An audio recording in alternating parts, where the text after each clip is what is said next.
하나님의 은혜와 사랑과 평강이 오늘 하루도 우리 삶에 충만하기를 주의 이름으로 축복합니다. 오늘 말씀은 부정을 씻는 물을 만들어 부정을 씻게 하는 말씀입니다. 하나님께서 이 말씀을 하시는 이유는 고라가 일으킨 반역 사건에 대하여 수습하고 마무리 짓기 위해서입니다.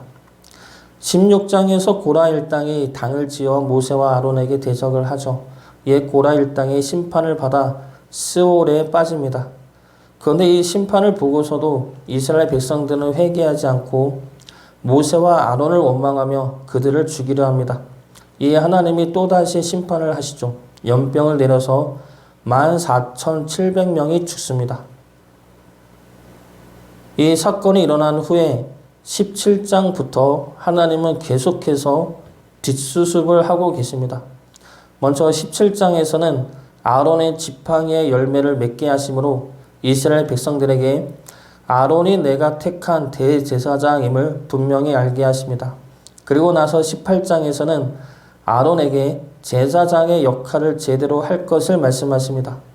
제사장은 하나님의 선물이니 레위 자손과 연합하여 하나님의 말씀을 지켜나가기를 당부하시는 모습이죠. 그 다음에 19장에서는 부정한 자에 대한 속죄제에 관하여 말씀하십니다. 이 속죄제는 암송아지 제를 사용하여 만든 부정을 씻는 물입니다. 이 물을 만들게 하신 이유는 두 가지이죠. 하나는 이스라엘 백성들 거의 모두가 부정한 자가 되었기 때문입니다.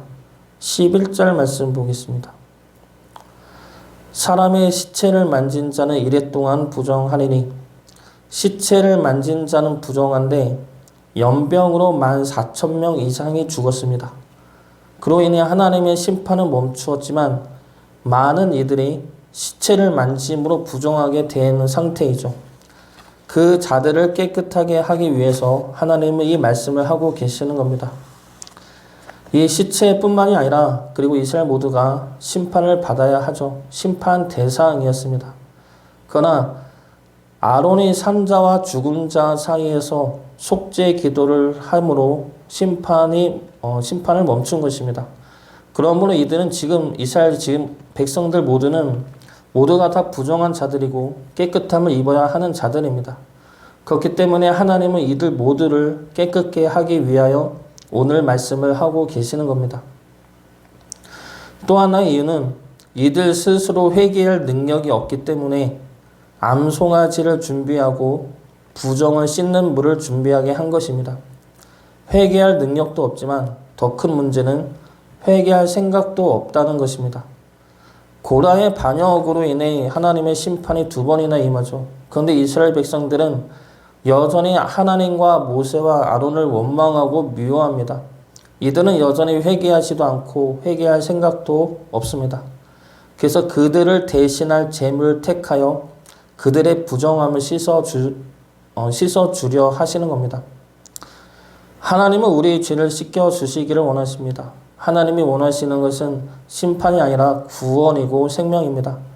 그래서 하나님의 백성으로 하나님의 보호하심과 인도하심과 통치 안에서 살게 하기를 원하십니다. 그러나 우리의 힘으로는 구원을 받을 수가 없죠. 우리의 능력으로는 구원에 이를 수가 없습니다. 그래서 하나님은 우리의 죄를 대신할 속죄제를 택하시어 우리의 죄를 사하여 주시는 겁니다. 오늘 말씀에 나온 부정을 씻는 물을 보면 죄를 지은 이스라엘 백성들을 하나님이 어떻게 깨끗하게 하시는지가 잘 나타나 있습니다. 하나님은 이스라엘 백성들의 부정을 씻기 위해 3가지를 준비하게 하십니다. 먼저 하나님은 암송아지를 준비하십니다. 이 암송아지는 흠없고 순전한 것이어야 합니다. 속죄 제물은 보통 숫송아지나 순염소를 바칩니다. 그리고 평민들은 암염소나 암양을 바칩니다. 근데 여기서 암송아지를 준비하라는 것은 2가지 의미를 주고 있습니다. 하나는 원래 속죄제는 개인이 준비한 제물을 바쳐야 하지만 지금 이스라엘 백성들은 모두가 다 범죄한 상황입니다. 그래서 각자가 제물을 준비할 시간도 없고 제물 자체도 없습니다. 그래서 암송아지로 모두의 죄를 사하여 준다는 것입니다. 그리고 또 하나는 암송아지를 제물로 바친다는 것은 평민도 그 일에 참여할 수 있고 평민을 포함한 모두의 죄를 사하여 줌을 의미합니다. 그래서 암송아지를 통해 하나님은 한 번에 모두의 죄를 사하여 주신다는 것이죠. 그래서 이 암송아지는 먼저 진영 밖으로 끌고 나가서 작업을 해야 합니다.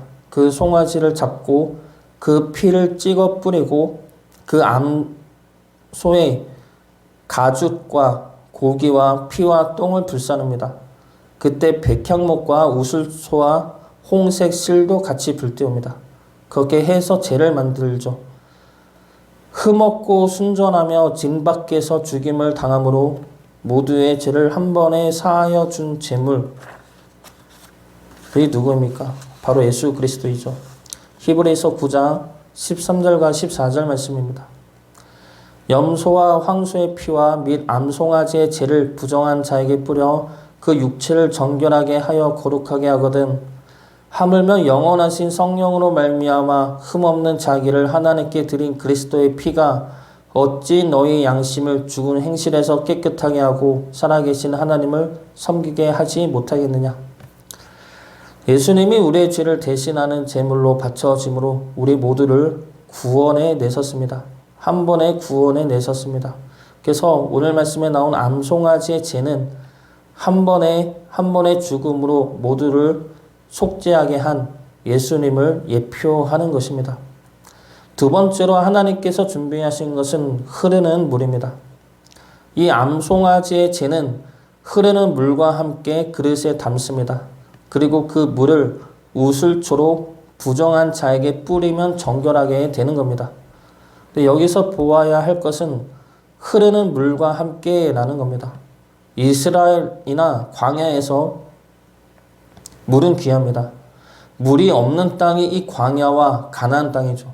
그런 땅에서 흐르는 물이란 인간이 만든 우물이 아닙니다. 여기서 흐르는 물이란 샘물일 수도 있고 우기 때 내린 빗물이 흐르는 냇가일 수도 있습니다. 무엇이냐면 인간이 만든 물이 아니라 자연적으로 흐르는 물이란 이야기입니다. 그래서 이런 물은 너무나도 귀한 하나님의 은혜이죠. 하나님의 은혜인 흐르는 물에 담아 몸에 뿌리라는 겁니다. 그러므로 죄 사함을 받는 것이죠. 이 흐르는 물은 성령님을 예표하는 것이라 볼 수가 있습니다. 사도행전 1장 5절 말씀입니다. 요한은 물로 세례를 베풀었으나 너희는 몇 날이 못되어 성령으로 세례를 받으리라 하셨느니라. 로마서 8장 16절 말씀입니다. 성령이 친히 우리의 영과 더불어 우리가 하나님의 자녀인 것을 증언하시나니. 이 말씀들 속에서 성령님은 우리에게 세례를 베푸시죠. 세례는 죄된 우리가 죽고 하나님의 자녀로 하나님의 백성으로 다시 살아남을 의미합니다. 즉 하나님의 백성 되게 하시는 것이죠. 그래서 성령님은 우리가 하나님의 자녀인 것을 증언하십니다. 우리 안에서 우리가 하나님의 백성이요 자녀임을 계속해서 증언하고 증거하며 그렇게 되도록 우리를 이끄시는 분입니다. 하나님은 예수계의 말씀에서 성전에 물이 흘러 나올 것이라 말씀하십니다. 그리고 이 물은 점점 차올라서 발목을 지나 무릎을 지나 허리를 지나다가 결국 사람이 헤엄으로도 건너지 못할 큰 강을 이루게 하십니다. 그런데 이 물은 모든 것을 살리는 물이죠. 이 물이 닿는 곳마다 모든 생물이 살고 강 좌우에는 각종의 과실나무가 열리고 잎은 시들지 않을 것이고 그리고 열매는 먹을만 하고 잎은 약으로 쓰일 것이라 하였습니다. 이 물이 바로 성령님의 역사하심이고 성령님의 은혜입니다. 성령님의 역사하심과 은혜로 죽었던 이들이 살아나고 말랐던 것들이 열매를 얻게 될 것입니다. 우리가 바로 그러한 자들이죠. 성령의 은혜로 우리가 죽었던 자에서 산 자로 심판에서 생명으로 옮겨지게 된 자들입니다. 우리 안에 성령의 물이 흘러 우리가 주의 자녀로 생명과 은혜를 누리며 살아가기를 주의 이름으로 축복합니다. 마지막 세 번째로 하나님은 이 모든 것들을 말씀으로 준비하시고 이루게 하십니다. 민수기를 보면은 거의 모든 장마다 하나님의 말씀으로 시작이 됩니다. 19장까지 이르면서 11장, 12장, 14장, 16장 이 4장을 빼면 1절 시작이 여호와께서 말씀하여 이르시되로 시작을 합니다. 여호와께서 모세에게 또는 아론에게 또는 모세와 아론에게 말씀하여 이르시되, 오늘 말씀도 이 모든 것들은 하나님의 말씀으로 시작이 됩니다. 그리고 이 말씀으로 암송아지의 재와 흐르는 물이 죄 사함의 능력을 얻게 됩니다.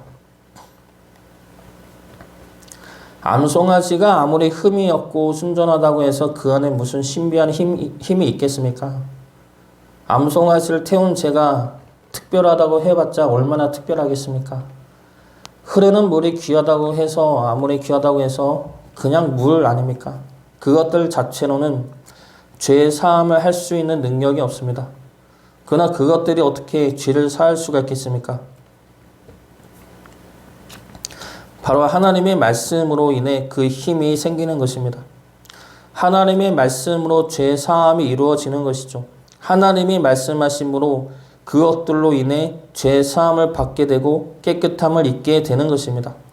그래서 우리가 죄 사함을 받고 구원을 받는다는 것은 예수님의 십자가로 인한 제물 대신과 성령님의 증언과 그리고 그 모든 것들을 이루시는 하나님의 말씀으로 이루어지는 것입니다.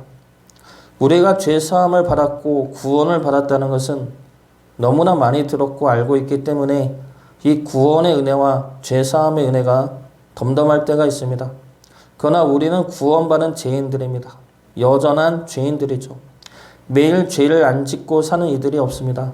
겉으로는 죄를 안 짓고 사는 것 같아도 속을 보면 깨끗한 이는 하나도 없죠. 그래서 늘 주님 앞에서 우리 죄를 고백하고 사함을 받아야 합니다. 죄를 사함 받는다는 것은 우리가 하나님의 백성으로 계속 서 나갈 수 있는 힘과 능력입니다. 오늘 말씀에서 하나님이 죄를 사하여 주시고자 하는 이유가 무엇입니까? 그들과 함께하기 위해서이죠. 사랑하는 하나님의 백성들이 하나님과 멀어지지 않게 하기 위해서입니다. 그래서 죄를 사하여 주시는 것이죠. 우리 또한 우리의 죄를 고백하고 회개하심으로 하나님 안에 늘 머물며 하나님과 늘 함께하는 주의 자녀 되시기를 주의 이름으로 축복합니다.